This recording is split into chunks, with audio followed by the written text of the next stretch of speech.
गोंडपिंपरी येथील वन डेपोजवळ स्थानिक गुन्हे शाखेच्या पथकाने मच्छी शीतपेटीच्या आड होणारी दारू तस्करी रोखली। सिने स्टाईल पाठलाग करून आयशर ट्रक अडवून तपासणी केली असता ट्रकमध्ये शीतपेटीच्या आड होणारी दारूची तस्करी रोखली। कारवाई दरम्यान आरोपी सागर परदेशी याला ताब्यात घेऊन 300 पेट्या देशी दारूसह 30,60,000चा मुद्देमाल जप्त केला।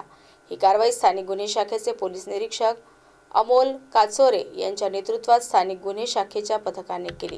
ही सदरची दारू ही गोंडपिंपरी मार्गाने जाणार आहे अशा माहितीवरून आम्ही LCB टीमचे वेगवेगळे पथक लावून एक आयसर ट्रक ताब्यात घेतला। त्या आयसर ट्रकमध्ये एकूण 300 पेट्या देशी दारू मिळून आली। त्या दारूची आम्ही एक्साइज विभागामार्फत शहानिशा केली असता ती दारू नकली असल्याचे निष्पन्न झाले। त्यावरून एका आरोपीला अटक करून 10 लाखाची नकली दारू व 20 लाखाचा आयसर असा एकूण 30 लाखाचा मुद्देमाल ताब्यात घेऊन एका आरोपीला अटक करण्यात आली आहे। पुढील तपास स्थानिक गुन्हे शाखा करीत आहे।